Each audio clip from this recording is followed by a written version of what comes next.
Eider, zorionak, lehenengo euskalduna Nafarroako bigarren klasikan. Lasterketa bizi esan da, gogorra hainbat maldekin. Zer moduz guntzaizu? Beno, irteeran ez neukan nire sentsazio berenak, zehatxo kriston txarto sentitun nintzen, baina gaur agian guztia atera dela, pixkat hobeto sentitu naiz. Baina baritzen zala beste guztion hanketan atxoko lasterketa bertan zegoela, eta beno. Hasieran pixkat txarto sentitu naiz, baina gero aurrera doazean karrera, gero eta hobeto.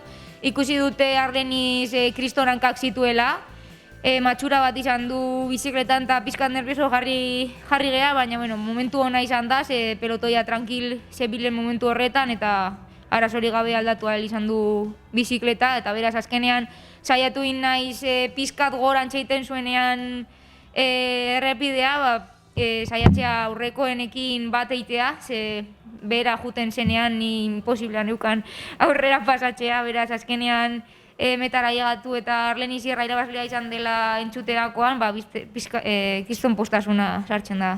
Taldekide batek irabazteak posa berdin egiten du iaia norberak irabazten duen bezala, ez?